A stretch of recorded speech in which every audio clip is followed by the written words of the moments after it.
हा खूप मोठा डिबेटेबल टॉपिक आहे की भूतं असतात का नसतात. लोक विचारतात भूतं असतात का नसतात. बघायला गेलं सायन्सच्या दृष्टिकोनाने तर हे एक्झिस्ट नाही करत. ना देव एक्झिस्ट करता ना भूतं एक्झिस्ट करतात. ते फक्त प्रूफ मागतं सायन्सवाले की मग प्रूफ द्या फक्त, नंतर माझ्याशी बोला. पण आपण म्हणजे जे गॉड्समध्ये नाही तर डेव्हिल्समध्ये आपण विश्वास ठेवता, म्हणजे जे जे लोक ठेवतात त्यांचा विषय करतो मी. त्यांचं म्हणणं आहे की यार असतात भूतं वगैरे असतात, हे जी एनर्जीज असते ही असते. आणि पॅरानॉर्मल सायन्स बी आहे, म्हणजे की एक पॅरानॉर्मल सायन्स आहे, त्याच्यामध्ये हे सगळ्या गोष्टी होतात. पॅरानॉर्मल ॲक्टिव्हिटीज वगैरे आहे ते ते तुम्ही तर भाई सायन्सला पण अजूनपर्यंत माहिती नाही की काय गोष्टी. सायन्सनं कुठे एलियन्सला बघितलं तरी ते म्हणता ना एलियन्सची एक्झिस्टन्स असू शकते. तसं आपलं बी तेच विचार आहे ना की भूतं असू शकतात, देव असू शकतात. आपला बी तोच म्हणणं आहे.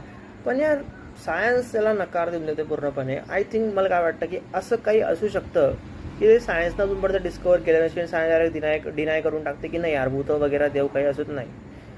मला असं वाटतं की जोपर्यंत ब्लॅक होल नव्हता, माहिती नव्हता, लोकांना बघितलेला नव्हता, फोटोज काढलेले नव्हते नासानी, तोपर्यंत लोक थेरॉटिकली सांगत होते ना की ब्लॅक होल असू शकतो.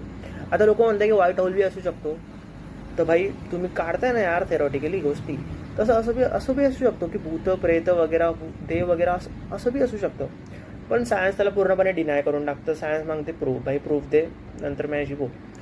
तर लोकांचं म्हणणं असतं की यार भूत प्रेत खरामध्ये असतात का नसतात, काय विषय का, फक्त पागल बनवण्याची गोष्ट आहे, फक्त घाबरण्याच्या गोष्टी आहेत. माझ्या मते आपण दोघी दृष्टिकोनाने बघायला पाहिजे. की बघा, कधी आपण हे डिनाय करून दिलं की देव नसतो, तर ह्या जे जग चालतंय, हे जे पूर्ण जग चालतंय रिलिजनवरती चालतंय असं मला वाटतं. जे लोक रिलिजनमध्ये विश्वास ठेवतात, देवामध्ये विश्वास ठेवतात, हिंदुइझम, इस्लामिझम, नाहीतर अजून काही ख्रिश्चनिझम, हे जे सर्व आहे ना, हे सर्व गोष्टी चालू आहे ना, हे सर्व लोक घाबरत आहे. का घाबरता माहिती का? कारण की एक वरती बसलेला आहे. आपण जेव्हा जाऊ ना खतम होऊ, तर आपण त्याच्याकडे जाणार आहे आणि त्याला पूर्ण त्याच्याकडे लेखाजोखा राहणार आहे आपल्या गोष्टींचा. आपण काय आयुष्यामध्ये केलं, काय नाही केलं, आणि नंतर तशा प्रकारे आपल्याला फळ भेटणार आहे. म्हणजे की मेल्यानंतर काय फळ भेटणार आहे आपल्याला, कोणता जन्म भेटणार आहे. तुम्ही गरुड पुराण ऐकलं असेल, त्याच्याबद्दल तर ऐकलं असेल, काही ना काहीतरी माहिती असेल तुम्हाला. तर तीच गोष्ट आहे की आपण घाबरतो, म्हणजे की काही माझ्यासोबत वाईट व्हायला नको माझ्या मरण्याच्या नंतर, मी या जगात फसायला नको. आणि ही जी गोष्ट ही चांगली पण असू शकतो, कारण की लोकांनाही प्रभावित करतं की चांगले कर्म करा ना की वाईट कर्म करा.